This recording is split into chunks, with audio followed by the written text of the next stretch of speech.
Donald Trump, président fraîchement élu, qui va prendre ses fonctions le 20 janvier 2024.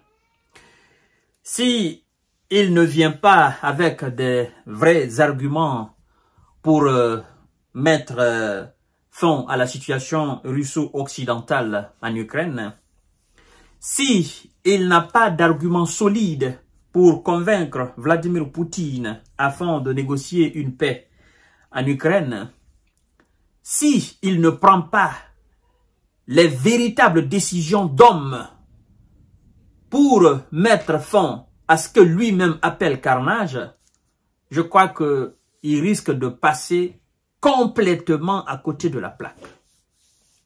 Parce que les déclarations sans queue ni de tête, les positions qui en réalité ne disent absolument rien aux responsables russes, je crois que M. Donald Trump, ce qu'il a dit avant les élections et ce qu'il est en train de faire maintenant, je crois qu'il met tout seul des bâtons dans ses pieds.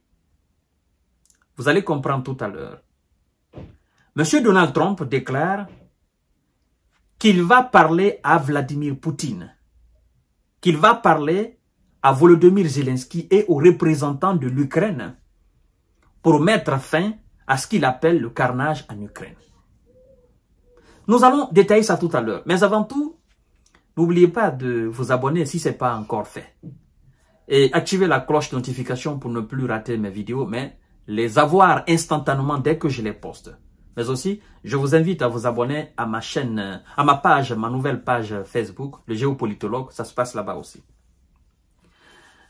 On dit, dans notre français à nous, d'accord, c'est un adage tout simplement, on dit que le sommeil qui va durer là, on sent ça par la qualité de la somnolence. Très important. Et donc, M. Donald Trump veut la paix en Ukraine.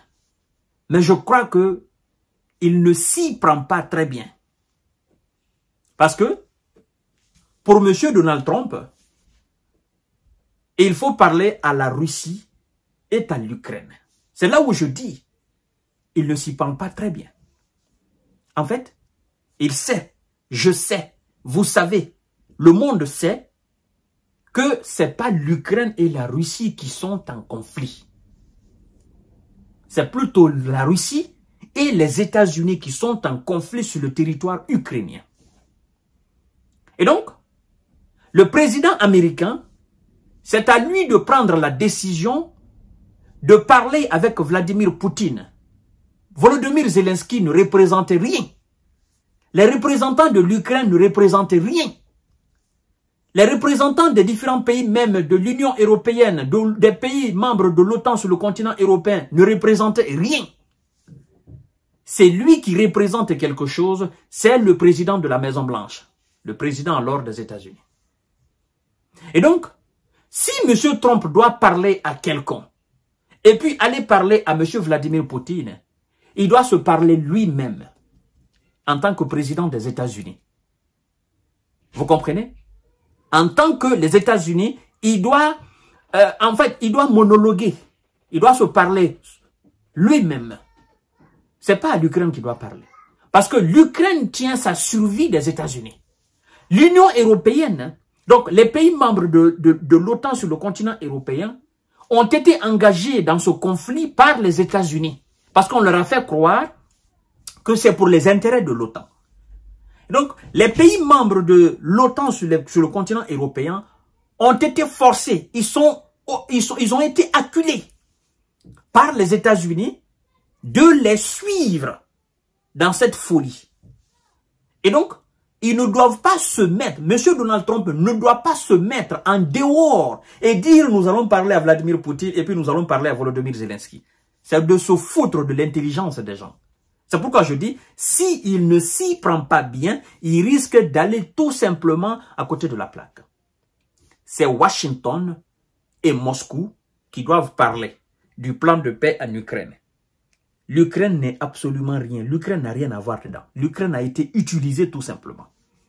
Et c'est Washington qui doit faire savoir la décision prise entre Washington et Moscou à Volodymyr Zelensky et aux alliés de Washington sur le continent européen. Nous avons décidé, avec Vladimir Poutine, d'arrêter les hostilités sur le territoire ukrainien. Point barre.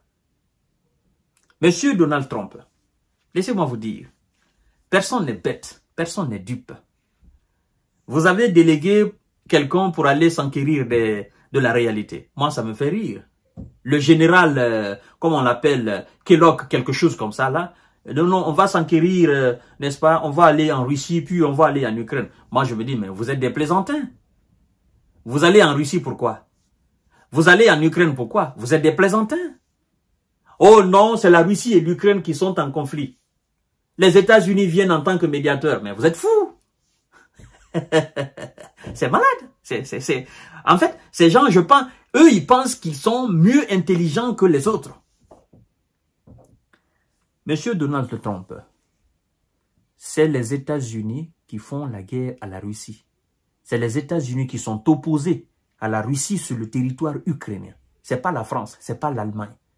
Vous avez obligé la France, l'Allemagne, la Grande-Bretagne, la Belgique, la Hollande, l'Italie, le Portugal, l'Espagne, la Pologne, l'Estonie, la Roumanie. Vous avez obligé ces pays à vous suivre. Donc, si quelqu'un doit s'asseoir à la table pour discuter avec Vladimir Poutine, ce n'est pas Emmanuel Macron, ce n'est pas Olaf Scholz. C'est vous, le président américain.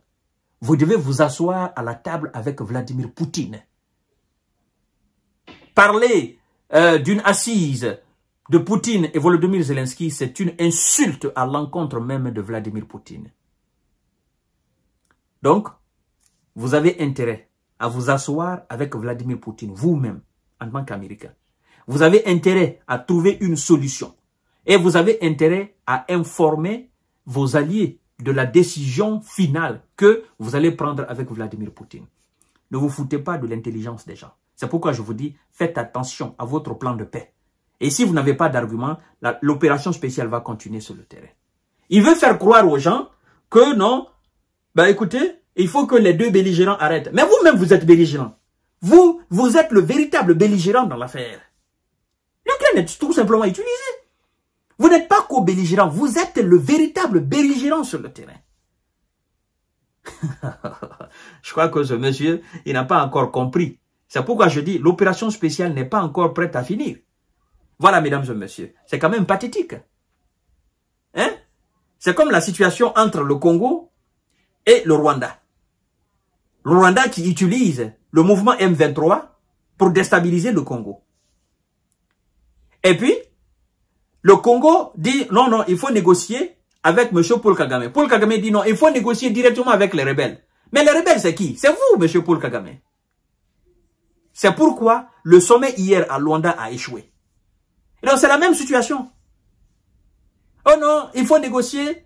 Non, non, il faut la paix. Non, non, c'est l'Ukraine qui doit négocier directement avec la Russie. Mais non, la Russie dit non, vous êtes malade. L'Ukraine n'existe pas pour nous, c'est vous. Si on doit négocier avec quelqu'un, c'est vous. Et si vous n'êtes pas prêt à négocier, nous allons continuer l'opération spéciale. Et puis, vous allez continuer à armer l'Ukraine. Parce que c'est vous. En tant que vous armez l'Ukraine, vous êtes le belligérant. C'est vous le véritable belligérant. Donc, M. Donald Trump, la balle est dans votre camp. Ce n'est pas dans le camp de l'Ukraine, encore moins des Européens. C'est vous. Parce que c'est vous qui les avez entraînés dans cette situation-là. Je vous donne rendez-vous tout à l'heure. C'est quand même une décision, une déclaration pathétique. Oh non, nous allons parler à Vladimir Poutine, nous allons parler à Volodymyr Zelensky, nous allons parler aux responsables ukrainiens pour arrêter, pour mettre fin à ce carnage en Ukraine. C'est quand même, c'est pathétique ça.